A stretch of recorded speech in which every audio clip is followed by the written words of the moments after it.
why you should be terrified of dolphins. They saved a drowning swimmer off the coast of New Zealand. They've guided lost ships through fog and darkness. For centuries, we called them angels of the sea. But what if that was never the full story? What if everything you were told about dolphins was carefully, conveniently, incomplete? Because beneath those curved mouths that evolution designed to look like a permanent smile, lives something ancient, something calculating, something that has been studied by scientists for decades, and the more they learned, the more disturbed they became. This isn't a story about friendly ocean companions. This is a story about what dolphins actually are. And once you hear it, you will never look at them the same way again. The ocean covers more than 70% of our planet. Most of it remains unexplored, and the creatures that live there, the ones we think we understand, are often the most dangerous of all. Not because they are alien to us, but because they are far, far too familiar. We have shared coastlines with dolphins for as long as human memory reaches. Ancient Greeks believed they were transformed humans, souls of the dead, guiding the living safely home. Roman sailors painted them on the bows of their ships for protection. Polynesian cultures worshipped them as gods of the sea. Every civilization that touched the ocean built a mythology around the dolphin. Every single one made the same mistake. They assumed that because a dolphin looked gentle, it was gentle. They assumed that because it played in the bow waves of their boats, it was playing. They assumed that because it smiled, it meant them no harm. Assumptions. All of them. Every last one. Because science, when it finally caught up, revealed something that no ancient myth had prepared us for. Dolphins are not the innocent creatures of the sea. They are among the most complex, the most strategic, and at times the most terrifyingly ruthless minds on this planet. And they have been hiding in plain sight. The modern scientific study of dolphin cognition began in earnest in the 1960s, led by neuroscientist John Lilly. His early research, conducted with bottlenose dolphins, was supposed to confirm what everyone already believed, that dolphins were clever, trainable, cooperative animals. He expected to find something bright but simple, something manageable. What he found shattered him. Dolphin brains, he discovered, are not just large. They are structurally complex in ways that rival the human brain. The neocortex, the region associated with conscious thought, social behavior, language, and self-awareness, is extraordinarily developed in dolphins, more folded in some ways than our own. Lilly became so disturbed by his findings that he eventually abandoned the research entirely, convinced that what he was studying was not merely an animal, but a mind operating by rules we didn't write and didn't understand. And then the behavioral studies began, and that is where things get dark. In the waters off Scotland, researchers documented something that no one expected. Male bottlenose dolphins, working in coordinated groups, would systematically isolate female dolphins from the rest of the pod. They would surround them, control them, herd them. The behavior persisted for days at a time. The females had no escape. Scientists called it coercion. A polite word for something that felt deeply, deeply wrong. But it wasn't an isolated incident. It wasn't a regional anomaly. It was documented in Australia, in the Bahamas, in the Gulf of Mexico. Everywhere researchers looked closely enough, they found the same pattern. Male dolphin alliances, sometimes 2 animals, sometimes 3, sometimes entire coalitions of a dozen or more, working together with coordinated intentional strategy to dominate others. These weren't instinct-driven behaviors. These were plans. In 1997, off the coast of Virginia, something washed ashore that changed everything. A harbor porpoise, dead, its body covered in deep circular bruises, internal hemorrhaging, broken ribs, puncture wounds that matched precisely the teeth of a bottlenose dolphin. Researchers were baffled. Dolphins and porpoises shared the same waters. They had never been considered threats to each other. And yet, the evidence was impossible to ignore. More porpoise carcasses followed, then more. Over the years, dozens were recovered along the Atlantic coast, all bearing the same unmistakable wounds. And eventually, the perpetrators were caught on camera. Groups of bottlenose dolphins working together, ramming porpoises at full speed, tossing them into the air, striking them with their snouts and flukes. Not to eat them. Dolphins don't eat porpoises. Not in defense. The porpoises posed no threat. They were doing it for reasons scientists still struggle to fully explain. Some believe it is practice, a kind of lethal rehearsal of aggression.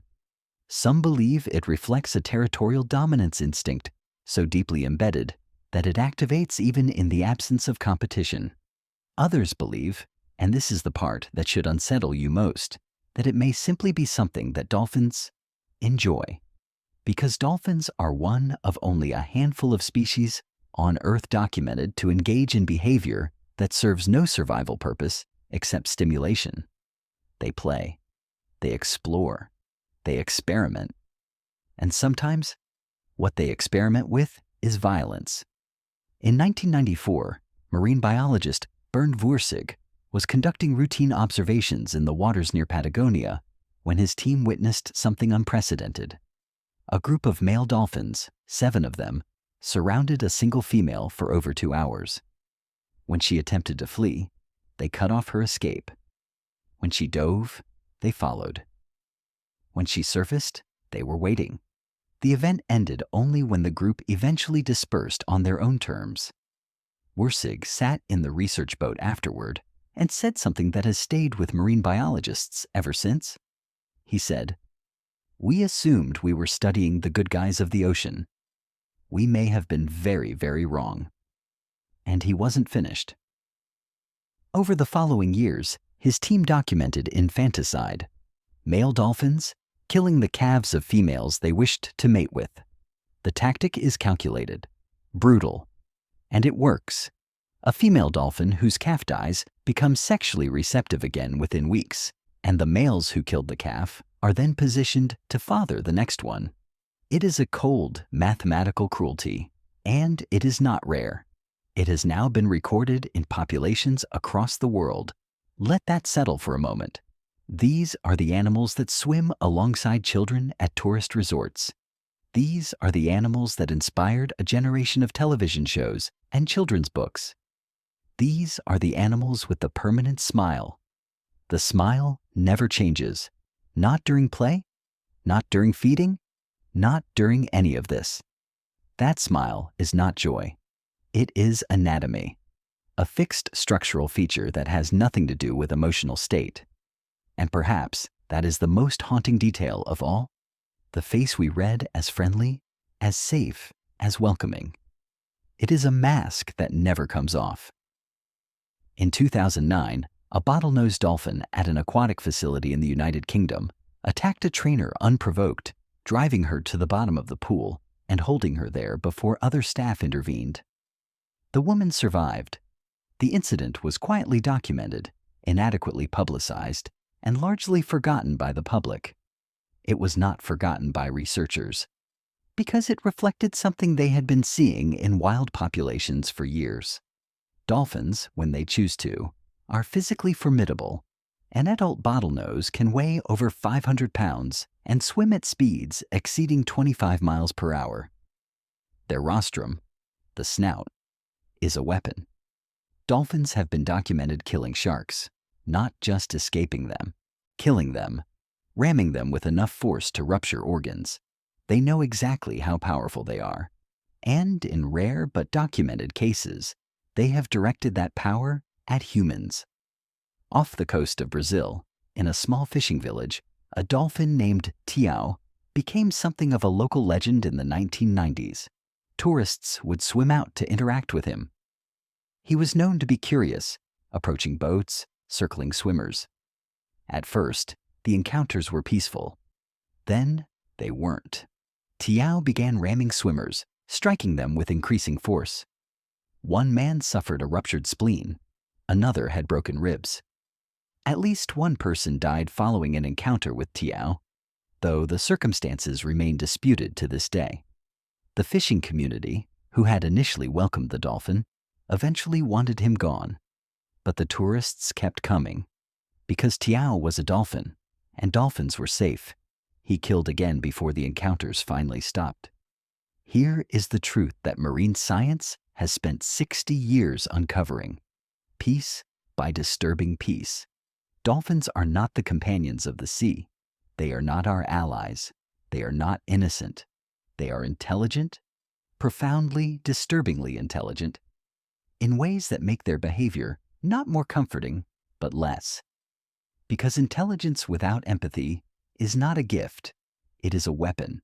We have projected our values onto these animals for millennia. We saw the smile, and we invented the soul. We saw them leap and play, and we assumed they were joyful. We saw them swim alongside our boats, and we told ourselves they were choosing us, that they felt something for us, that we were connected. But the dolphin does not share our mythology. The dolphin does not know the story we have told about it. The dolphin simply is complex, calculating, capable of tenderness, and capable of terror. A mind shaped by 60 million years of survival in the most competitive ecosystem on Earth. And in all that time, in all those millions of years, the dolphin learned something that we are only beginning to understand. Intelligence is not goodness. A mind is not a conscience. And a smile. A smile means absolutely nothing. The next time you stand at the edge of the water and watch one surface in the distance, graceful and curved against the horizon, remember this: it is watching you too. And it has been doing this far, far longer than we have. Some angels, it turns out, were never really angels at all. They were just better at pretending.